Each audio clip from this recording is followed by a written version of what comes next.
नमस्ते दोस्तों, मनमोहक हिंदी कहानियाँ चैनल में आप सभी का स्वागत है। आज की हमारी कहानी है विराम।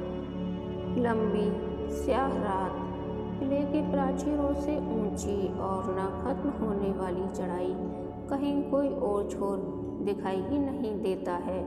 क्या हो रहा है उसकी जिंदगी में, आखिर ठहराव क्यों नहीं आ रहा है।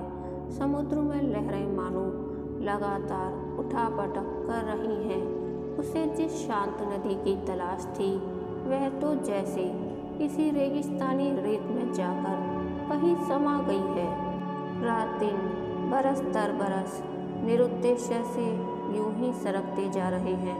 यह कहना कितना आसान है कि जीवन है तो उम्मीद है, बस आगे बढ़ते जाओ, कर्म किए जाओ, फल की चिंता मत कर। गीता का यह ज्ञान सुनने में और दूसरों को देने में बहुत अच्छा लगता है, पर स्वयं इस पर अमल करना कितना कठिन कार्य है, यह तो वही जानता है जो दूसरों की सलाह का पात्र बनता है। सच में सलाह देना कितना आसान काम है। कुछ शब्द ही तो मुंह से निकालने पड़ते हैं, वे भी ऐसे शब्द जो सुनने और कहने दोनों में ही बहुत कर्णप्रिय लगते हैं। आज नहीं तो कल सब ठीक हो जाएगा। जैसे अच्छा वक्त नहीं रहा, वैसे बुरा भी नहीं रहेगा। पतझड़ के बाद ही बसंत आता है। B positive. किसी की तकलीफ को देख सांत्वना देना मानो हर कोई अपना फर्ज समझता है। उसे भी ऐसे सलाहकार बहुत मिले। उसकी ज़िंदगी में आने वाले उतार चढ़ाव से उसे कोई निकाल तो नहीं पाया, पर सांत्वना देने में किसी ने कोई कसर नहीं छोड़ी। लेकिन क्या सच में ऐसे आदर्श वाक्यों से अशांत व्यक्ति शांत हो पाता है? उसके मन को राहत मिल पाती है? जिसके घाव रिस रहे हों, उसे तो शायद ऐसी सीखें ज़्यादा कचोटती होंगी और अंदर ही अंदर अवश्य ही झल्लाता होगा कि जाके पैर ना फटे बिवाई, वो क्या जाने पीर पर आई। अपने दर्द को खुद ही महसूस किया जा सकता है, दूसरा केवल ऊपरी पीड़ा देख पाता है। भीतर चल रहे झंझावत को वह कैसे महसूस कर सकता है? जैसे उसके भीतर चलता रहता था। विहान को लेकर हर समय उसे ही लेकर वह फिक्रमंद रहती। बस वह खुश रहे, उसका करियर बन जाए और वह सेटल हो जाए। इसके अलावा और उसने क्या चाहा था? लेकिन सिर्फ हार ही मिली उसे। तो क्या उसकी चाहत कुछ ज़्यादा ही बड़ी थी? क्या उसने कुछ ज़्यादा ही अपेक्षा रख ली थी अपनी ज़िंदगी से? क्या वास्तव में समय के साथ सब ठीक हो जाता है? क्या वक्त घावों पर मलहम लगाने का काम करता है? होता ही होगा, तभी तो सब एक ही बात कहते हैं। उसके मन के घोड़े बेलगाम भागे जा रहे थे। जिंदगी जब मशीन सी हो जाती है, तब सब नीरस लगने लगता है। फिर ना बसंत के आगमन का एहसास होता है और न ही पक्षियों का मीठा कलरव लुभाता है। प्रकृति के अनूठे सौंदर्य से भी मन अभिभूत नहीं होता। बहती नदी का रिदम भी तब आकर्षित नहीं करता है। बस जिंदगी मशीनी हो जाती है और हम दिन रात बिना सोचे समझे, बिना अपने उद्देश्य का अवलोकन किए, बिना अपने लक्ष्यों पर फोकस किए दौड़ते चले जाते हैं। बुआ ठीक ही कहा करती थी कि चाहे शरीर हो या मन, उनकी सही तरह से देखभाल ना करो तो जंग लग जाता है, बिल्कुल मशीन की तरह। और वह तो बिना रुके चली जा रही है। अगर तार्किक ढंग से देखा जाए तो उसके शरीर में जंग नहीं लगना चाहिए, क्योंकि जंग तो रुकने पर लगता है। यानी कि इस तर्क के सामने भी उसकी ज़िंदगी के समीकरण उलट कर रह गए हैं। वह रुक नहीं पा रही है, इसलिए जंग लग रहा है। आखिर विराम तो चाहिए ही। विडंबना तो यह है कि विराम न लेने के बावजूद उसे कहा जाता है कि आखिर तुम करती ही क्या हो, तुम्हारा कंट्रीब्यूशन है ही क्या। सारे दिन घर पर ही तो रहती हो, बाहर निकलो तो पता चलेगा कि कितनी थकावट होती है। यह सुनकर लगता है मानो किसी ने उसके कानों में पिघला हुआ शीशा उड़ेल दिया है। जिस इंसान को उसने बगैर अपने बारे में सोची अपनी जिंदगी के 23 साल समर्पित कर दिए हों, उसके मुंह से यह सब सुन उसे लगता है कि जैसे वह छली गई है। उसका सारा विश्वास, प्यार, सच कहा जाए तो सारा गुमान धराशायी हो जाता है।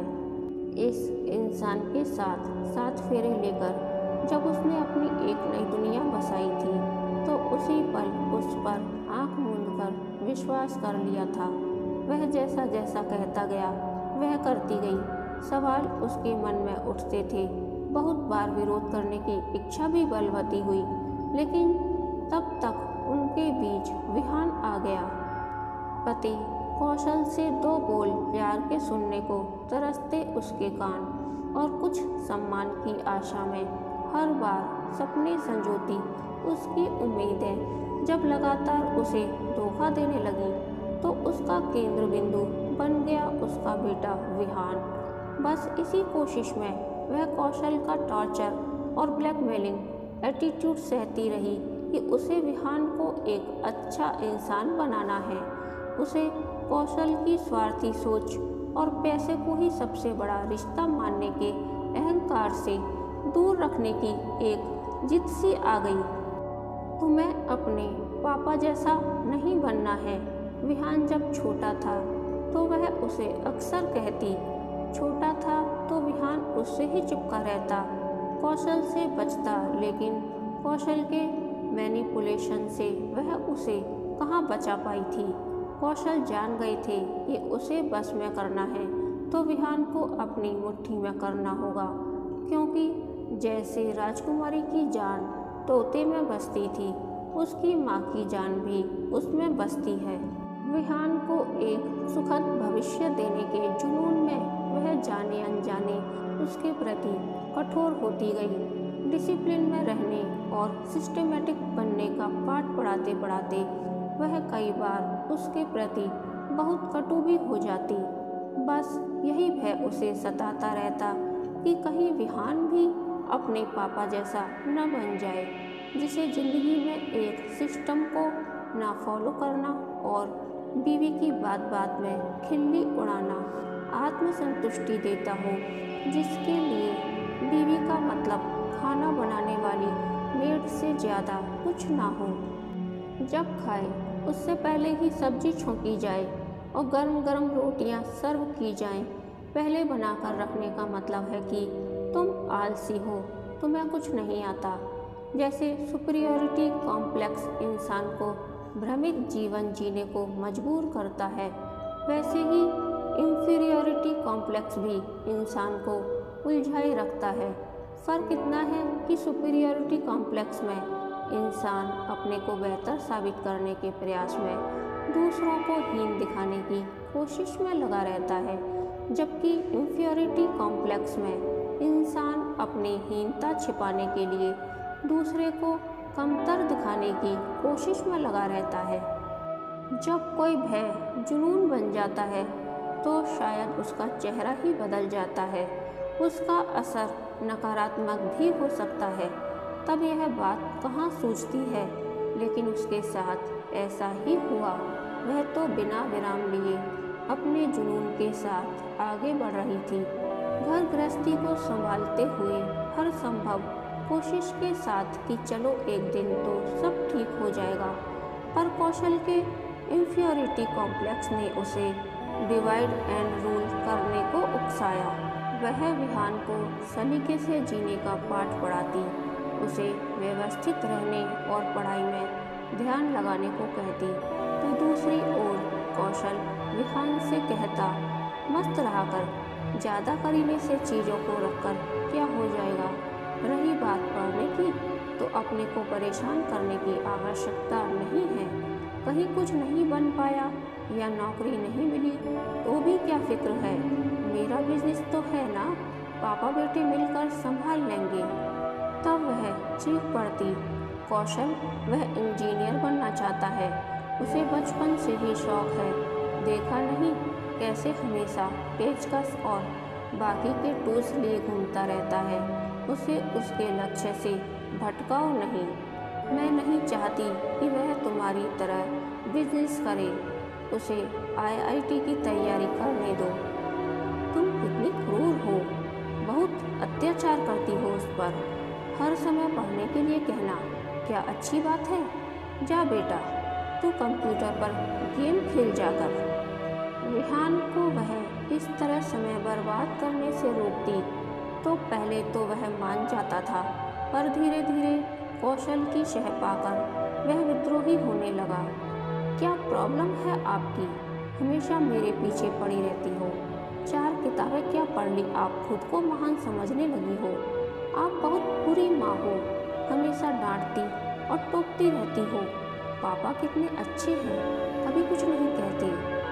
अवाक रह गई थी वह। बचपन में बच्चे ऐसा कह देते हैं, पर 10वीं में पढ़ने वाला बेटा ऐसा कहे तो लगता है जैसे वह माँ की ममता को ही ललकार रहा हो। सच में उसकी ज़िंदगी में लगातार बेटे के भविष्य को निखारने और उसे सही मार्गदर्शन देने की चाह में जंग लग गया था। सही कहा है किसी ने कि आपका सबसे बड़ा दुश्मन वही है जो आपकी गलतियों पर पर्दा डाले, लेकिन यहाँ तो इसके उलट हो रहा था। विहान तो उसे ही अपना दुश्मन समझने लगा था। कौशल जितनी देर घर में होता, टीवी पर संस्कार या आस्था जैसे चैनल लगाकर बैठा रहता। घंटों वह बाबाओं के प्रवचन सुनता। वह चिढ़ती कि तुम क्यों ये फिजूल के कार्यक्रम देख समय बर्बाद करते हो। विहान ने जब देखा कि मम्मी ऐसा करने से पापा को मना करती हैं, तो वह पापा की सोच को जस्टिफाई करने के लिए ही, शायद अपनी माँ को गलत साबित करने के लिए, खुद भी वही चैनल देखने लगा। जब वह 12वीं में पहुंचा तो कौशल की सोच उस पर पूरी तरह से हावी हो चुकी थी। यहाँ तक कि वह उससे बात भी नहीं करता था, उसका बनाया खाना तक नहीं खाता। तब कौशल उसे बाहर से खाना खिलाकर लाते, लेकिन डांटा कभी नहीं कि तुम अपनी मम्मी के साथ इतना बुरा व्यवहार क्यों करते हो, या माँ की इज्जत करनी चाहिए। वह कौशल से कुछ कहती तो वह उसे ही गालियाँ देने लगता।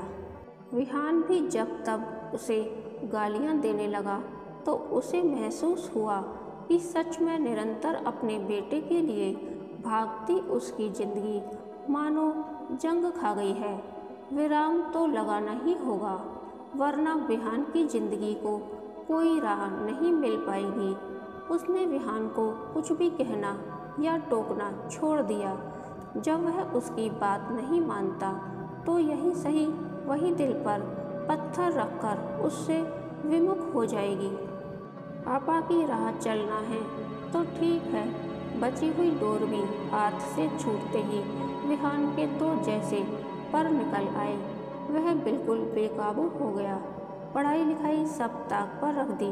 दोस्तों के साथ घूमना, कंप्यूटर और मोबाइल पर गेम खेलना, पूरी पूरी रात टीवी पर फिल्में देखना। वह चुपचाप सब देख रही थी कि कौशल उसे कुछ नहीं कह रहे हैं, बल्कि उसकी मांगों को पूरा कर रहे हैं। कई बार उसे ताना देते, क्या हुआ तेरी माँ आजकल तुझे कुछ कहती नहीं? लगता है उसका सारा जोश ठंडा पड़ गया है, या फिर अनुशासन में रहने का बुखार उतर गया है। 12वीं के बोर्ड एग्ज़ाम का पहला पेपर, और विहान 9 बजे तक सो रहा था। उसने एक बार उठाया तो जोर से उसने उसका हाथ झटक दिया। 10 बज गए, लेकिन वह पेपर देने ही नहीं गया। उस पल उसे लगा था कि वह हार गई है। सारे सपने चूर चूर हो गए थे। उसका बेटा कभी ऐसा करेगा, कल्पना से बाहर की बात थी। कौशल को भी धक्का लगा था। जैसे जैसे उन्होंने विहान को जगाया, घर का माहौल तनाव से भर गया। पूरे घर में सन्नाटा सा छा गया। हर किसी के मन में यही सवाल उठ रहा था, कि आखिर गलती कहाँ हुई। विहान को अपराध बोध व पश्चाताप हो रहा था। वो अपने व्यवहार का आत्मविश्लेषण करने लगा। तब उसे एहसास हुआ कि मम्मी ने उसे सही राह दिखाने की कितनी कोशिश की, पर पापा के शह के कारण वह बिगड़ता चला गया। जब कौशल ने विहान को समझाने की कोशिश की कि उसने अपना पूरा साल खराब कर लिया, तो वह उन पर ही ज्वालामुखी की तरह फट पड़ा। पापा, आप जिम्मेदार हो इन सब के। मम्मी मुझे समझाती थी तो आप मुझे कंप्यूटर खेलने के लिए उकसाते थे। खुद कभी ऑर्गेनाइज नहीं रहे तो मुझे भी अपने जैसा बना डाला। आप सचमुच बुरे हो और सेल्फिश भी। मम्मी को नीचा दिखाने के चक्कर में आप मेरे जीवन से खेल गए। I am sorry mom. काश आप मुझे डांटना न छोड़ती। बिलखते हुए विहान को उसने जब सीने से लगाया तो लगा कि उसकी ममता तृप्त हो गई है। बेटा, एक साल खराब होना उतना इम्पोर्टेंट नहीं है जितना कि उसकी और अपने जीवन की कीमत समझ लेना। मैं तुम्हारे साथ अगर सख्त व्यवहार करती थी तो इसलिए क्योंकि तुम्हारी भलाई चाहती थी। सिस्टम को न फॉलो करने से हम अपने लक्ष्य पर फोकस नहीं कर पाते हैं।